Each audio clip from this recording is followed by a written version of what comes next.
Hello there again, YouTube. I'm that Ginger Brit and you're looking mighty fine today. Well done on the hair.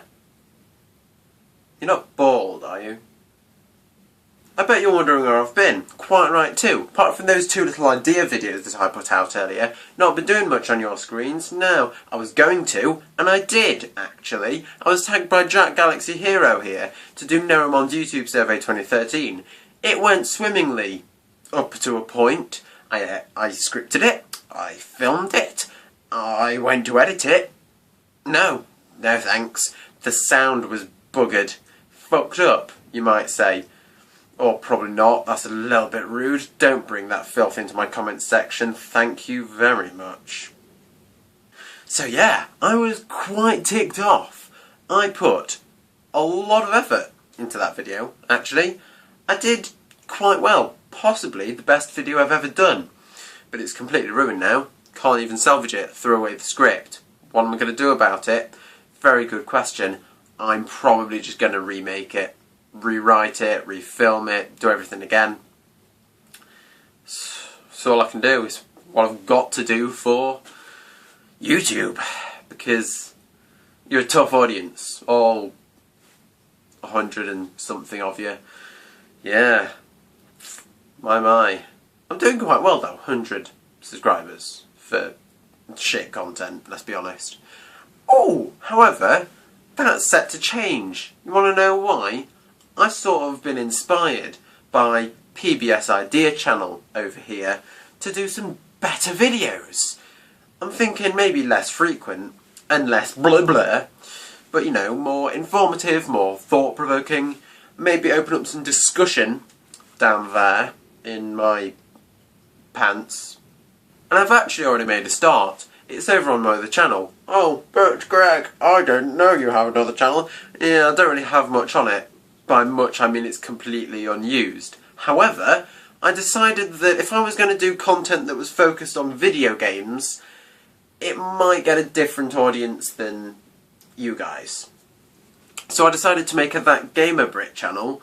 Head over and subscribe. Video is coming out very soon, actually. It's part of a little project I'm working on. Currently deciding whether or not I should tell you what it is. You know what? I'll give you a little thing to tell you what it's all about. It's this multi-part project, and it's an in-depth look at certain journeys, certain adventures, certain stories that aren't perhaps told as well as they could be within video games. So aside from that, what have I been doing with my life? Shall I tell you? I've been watching Sherlock. Just Sherlock, really. It's good. Sherlock's good. I'm looking over there because that's where Sherlock is. And another thing, actually, that's not the only thing I've been doing. I've been reading a magazine.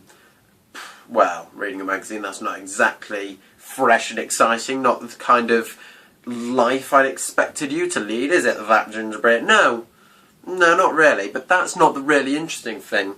There's some articles in that magazine, there always are, it's a magazine, but they sparked a little bit of thought within my brain box. They sparked something interesting, and that something interesting was, why do video games have bosses? I know why they used to have bosses. It's because games were very simplistic. Had a level, beat the level, what's next? A boss! Another level, another boss. Keep on going, usually about 8 times, depending on the game. It was a good little system. It worked, it gave you a good sense of progression. But now we've got vastly different games. We have games where you go to the depths of hell to kill everything in sight. We've got games where you can just explore around an open world, or a shopping centre, or anything you can imagine. Space! We've even got little indie puzzle platformers with excellent narration. So why do we need bosses anymore? Some games don't. Some games don't have any adversity apart from your own natural challenges. Games like Journey, for instance. That's all about the journey. However, some games, I hesitate to say modern since it's near enough a decade old now, Shadow of the Colossus, that's just bosses, and it manages to be one of the best games possibly of all time. So why such variation, and why do people say we don't need bosses? I don't call myself a professional games critic, nor do I particularly want to be. You get a lot of hate for it. But you know, I read enough, I play enough, I have some experience in the video games, and I think I've come to a decent conclusion. We still like to play games with bosses in them because it's a sense of adversity that some games just don't give us. Some games give us bosses and still lack that sense of adversity. Some games, like Assassin's Creed 3, have very disappointing bosses. Let me tell you why. Let's take the final boss. Spoilers if you haven't played it. The final boss is Charles Lee. Now, I hesitate to really call him a boss, because if we compare him to the final boss of Brotherhood, Cesare Borgia, then they're vastly different.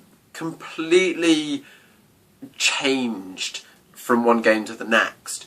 Cesare was an intense, action-packed battle where you fought off waves of his men to slowly chip away at his armour, resulting in throwing him off of the bridge.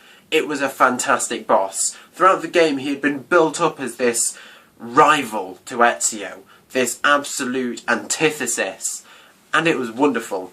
Defeating Cesare at the end of Assassin's Creed Brotherhood was just a great feeling. You really got this sense of, I beat him and now I've beaten the game. Assassin's Creed 3, on the other hand, you spend the entire game looking for Charles Lee, but not really seeing him. Admittedly, at the beginning, he's a massive dick, and you start to hate him. But throughout the game, he's just sort of a non-entity. And at the end, you don't really do much. You chase him, and stab him in a cutscene. That's not how to do a boss. Cutscene bosses suck, let's be honest. You want a good fight. You want to apply everything you've learned throughout the game. You want to really destroy them. Charles Lee was just So yeah, that's why I think we have bosses. It's not so much a lazy video game design technique to sort of throw everything in because they couldn't think of an ending. It's actually a very good ending. The end of films, there's adversity they overcome, and it's spectacular. In games, it's the same thing. You want to defeat this challenge, you want to overcome it, and you don't want it to be the same as the rest of the game. You want something new, yet strangely familiar.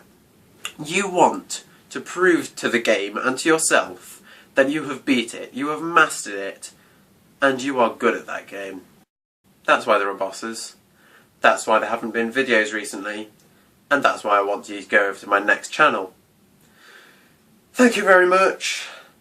I'll see you later, guys. I was tagged by this lovely fellow to do you...